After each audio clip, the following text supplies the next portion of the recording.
Hey there, StarCraft fans! It's Falcon Paladin coming at ya with yet another edition of StarCraft 2 Legacy of the Void. Today it's going to be a brave new world between DwarfinKing and Lucas here on Golden Wall, the latter edition. Bottom right-hand corner, it is the red Terran player Lucas. And in the bottom left, it is the blue Protoss player DwarfinKing. Alright, red versus blue here coming at you on Golden Wall. A very weird map for very weird games. You have these little back doors that you can mine through to lead to another back door that you can mine through to get your opponent. But yeah, that takes a while. So we don't see that normally in professional games, but hey, maybe we will see it here. We saw it in the Cheese compilation, you guys. Cheese compilation for April 2020. If you didn't watch it, go to my page, youtube.com/FalconPaladin, and you will see it if you go back a little bit. Because I put out a lot of videos, so that gets buried fairly quickly. Anyway, two supply depots.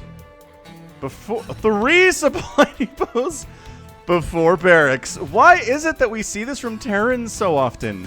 We see the weirdest build orders from Terran in these. Finally getting a barracks up. He will never be supply blocked again. He has been hurt, you guys. He's been hurt before, where he has been supply blocked and like, oh no, I lost the game because I was supply blocked. That'll never happen again. And it will never happen again because he has 39 available supply in the first minute and 30 of this game. Cool. All right. Well, the Protoss player seems to have a general concept of what's going on here, at least going for a gateway.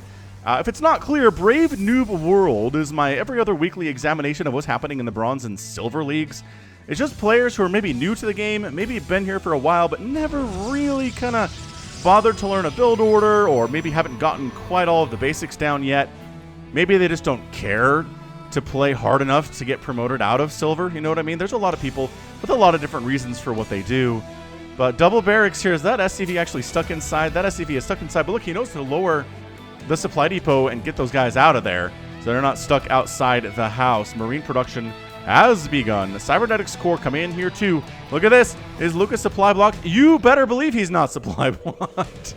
This guy, he is feeling, again, he does not want to be supply blocked. If he, it would be interesting if he was supply blocked later, wouldn't it? Because he took all this care early on for that not to happen, and then we come back in a minute and a half later, and it's like, oh, there's the supply block at 47 supply. Expansion coming in from DwarfinKing. He did not go for a one-gate expand. He went for a gateway cyber core expand, which is very smart. Whoa, look at the proxy command center from Lucas. All right, Lucas, I kind of like what you're doing here, in that it's just interesting. I don't know that it's very good, necessarily. Like, honestly, two Stalkers could show up, and I'm pretty sure that Lucas would just be dead. But that's okay. DwarfinKing is not a GM player. He is not a professional in any sense. Most of us are not. I'm not sure of any professional players that watch my cast, to be honest. Maybe some do, and they just stay quiet in the comments. Or maybe they have Smurf names in the comments. It's probably not a Smurf name if you're on YouTube and a name that's different from your professional player name, right? I don't think that necessarily counts, but... Alright, going for Combat Shield. Very nice. I'm loving that. DwarfinKing's expansion is coming up. So is Lucas's. I'm not sure anybody is necessarily ahead of anybody else right now. Is Lucas making more supply depots? Maybe he thinks all you ever need to make are 4 supply depots and you're good. Because he has not made one since. Not that he's needed to, but he's just kind of stopped his ongoing mission to make as many supply depots as Terranly possible. Making a factory here at 3.5 minutes. It looks like he's a general plan to go for a Marine tank push, which is fine. It is honestly fine versus Protoss. Many a Protoss player has died to a Marine tank push. More of a thing we see versus Zerg, but it can work in these lower levels for sure. Just making sure the Zealots die before they can jump on top of those tanks, because then suddenly you're done. But if you have enough Marines, you can do pretty well here, especially if you have Stim. Not that I think we could go for Stim. I mean, this combat shield takes a while. We could get there off of that tech lab there. Got our little Uberu hanging out. It's like, hey, how come I can't get inside here? There's delicious food, but I'm stuck behind these supply depots on this wall. Very annoying stuff. Natural base getting saturated up here. Lucas doing a decent job continuing to produce units, continuing to produce SCVs. Same story over here for DwarfinKing, making 2 probes at a time on his 2 bases. He's got double gas rolling. He's working on that +1 attack. I love to see upgrades at this stage of the game.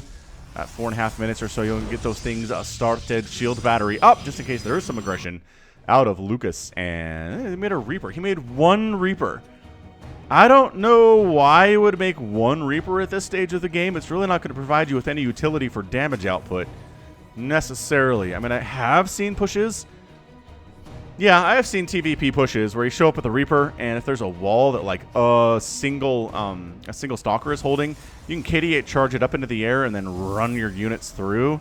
That, I mean, that's a pretty ghostly move. I'm not sure that Lucas is capable of pulling that off, but if he could, I'd be very impressed. That's usually why you see a Reaper at this stage of the game. So DwarfinKing believed in scouting for a minute, but he has lost his faith in scouting. He hasn't scouted for some time.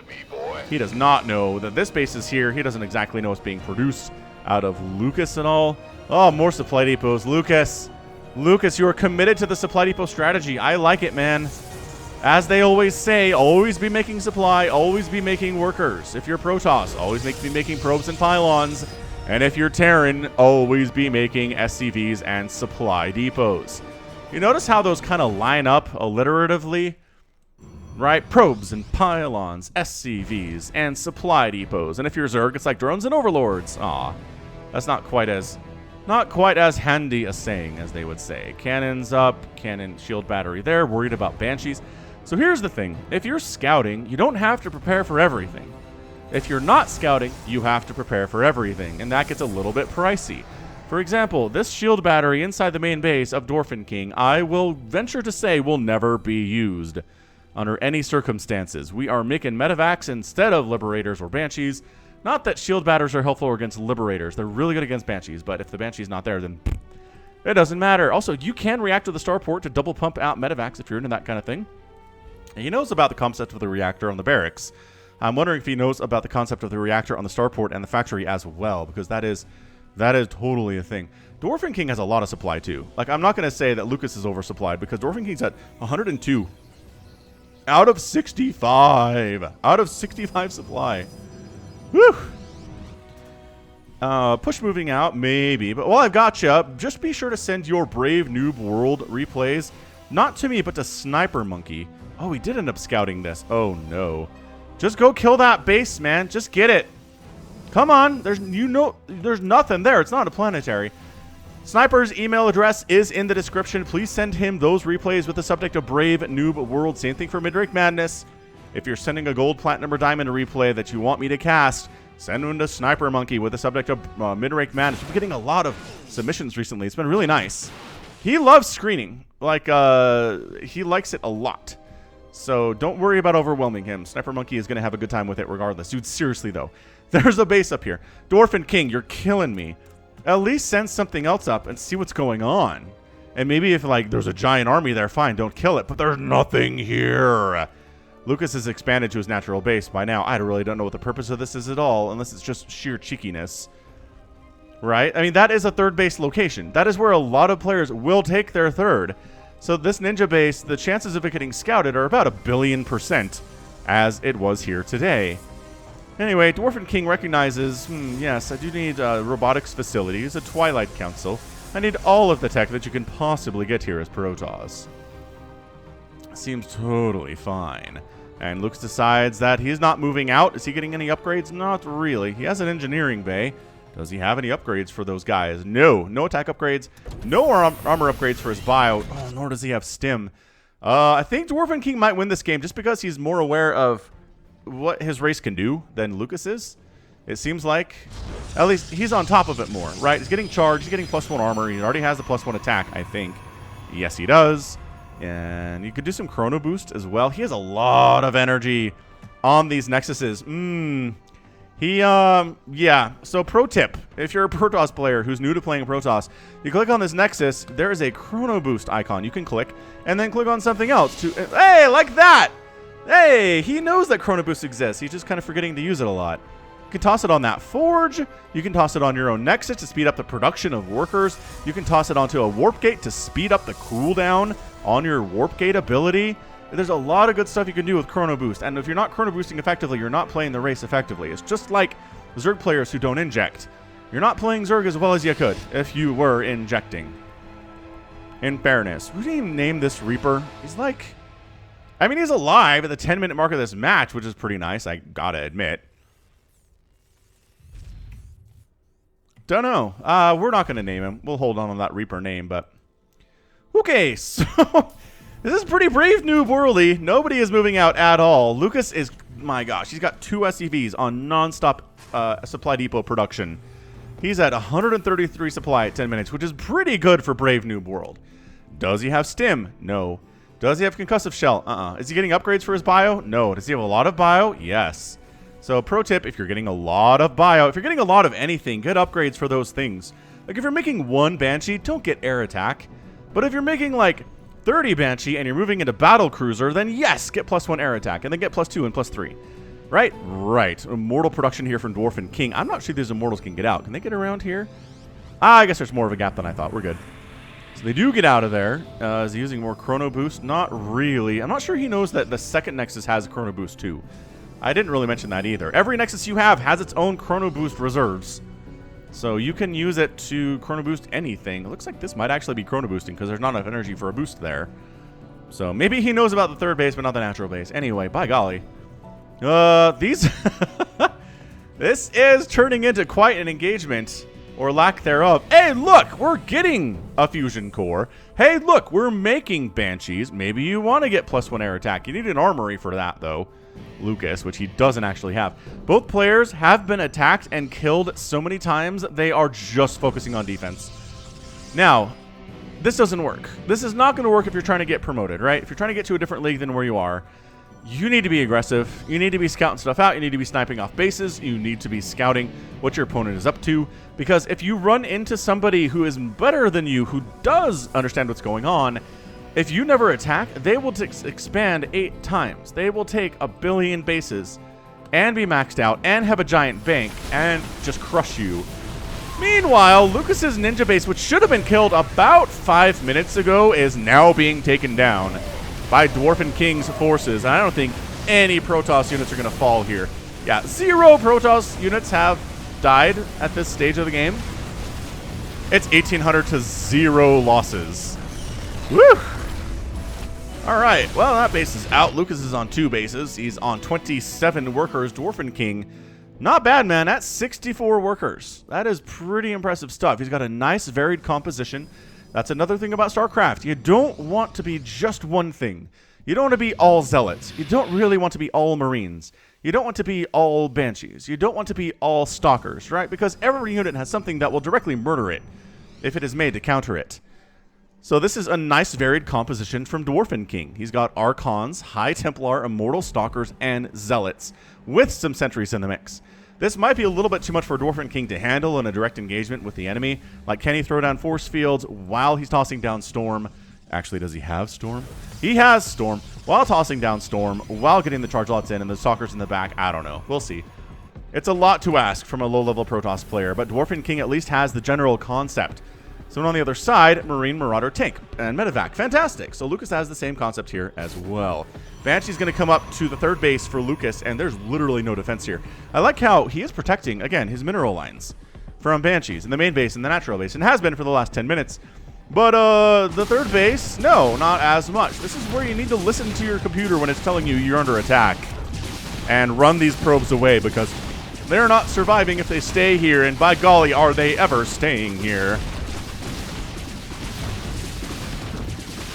Okay, so 12 kills and 7 kills on those Banshees. Not bad. More probes keep coming out. I don't know that DwarfinKing, like, is aware this is happening. Oh, they're cloaked. So he's like, I can't do anything about it. Make an observer. Send the observer up.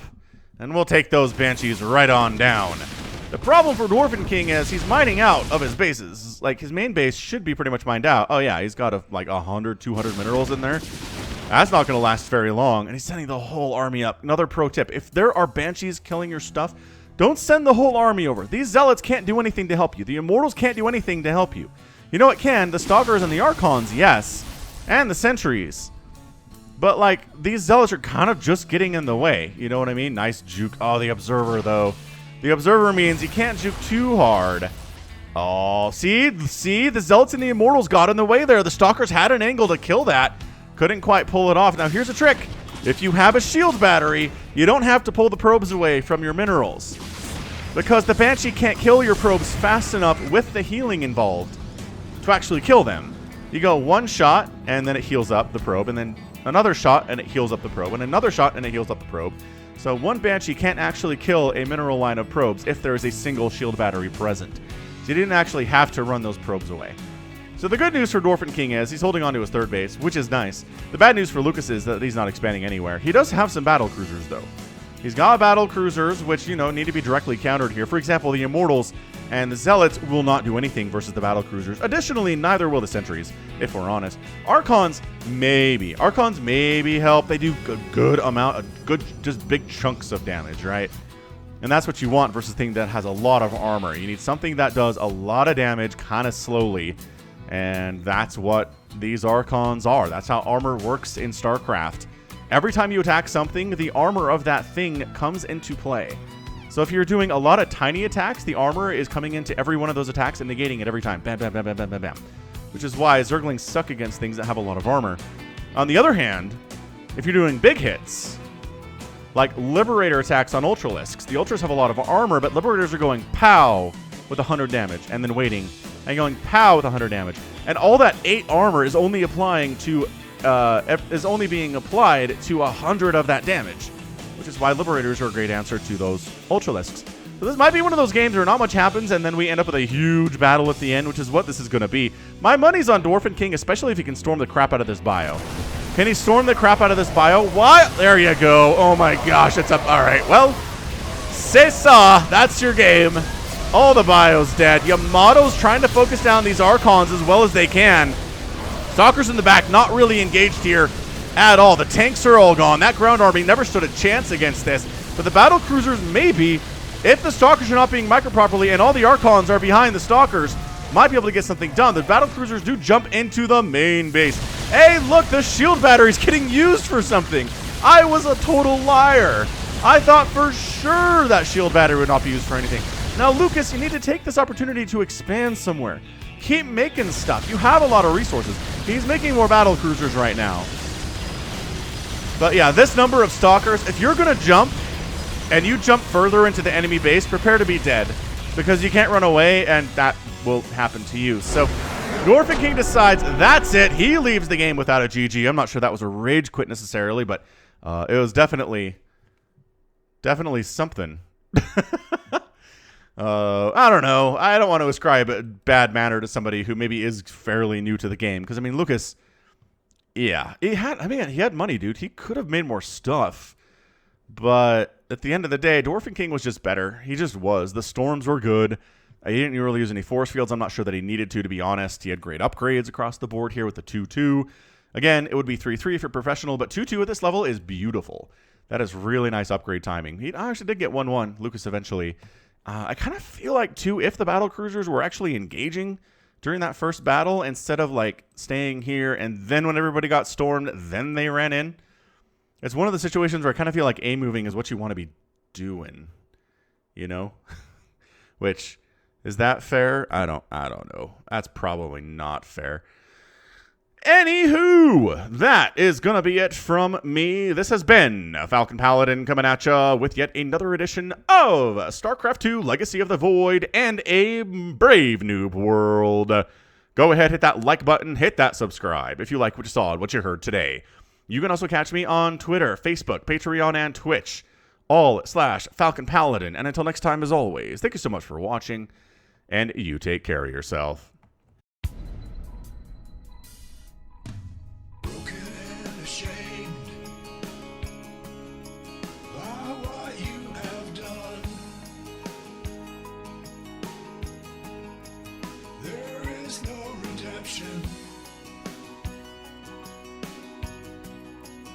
And so you must run, and it's taken your heart and broken your soul. You cannot go back until you're made whole.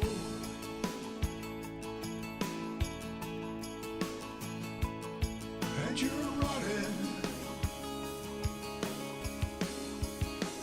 into the void.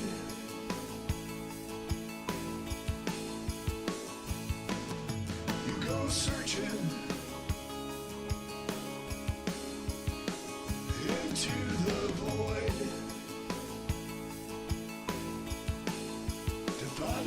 place you can live.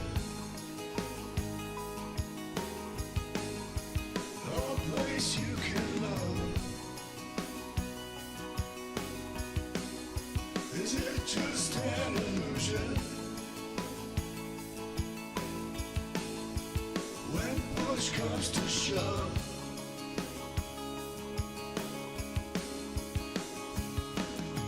there's a light upon you, and you follow it on. Looking for a reason and a way to atone.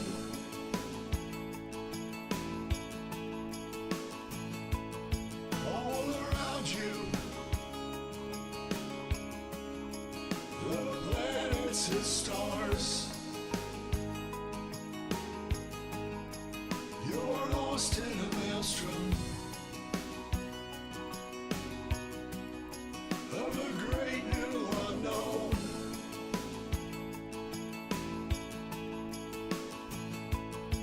And you're running into the void.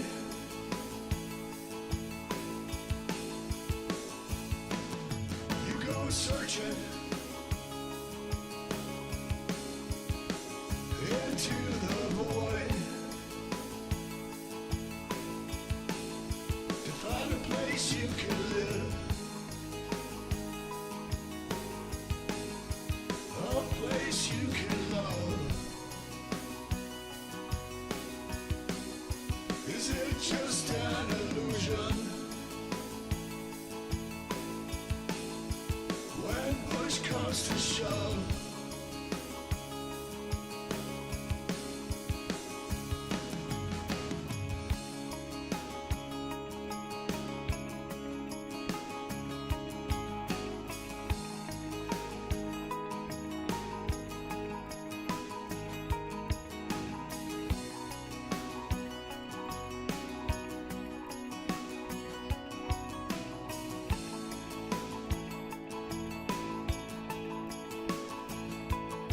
and you're running into the void.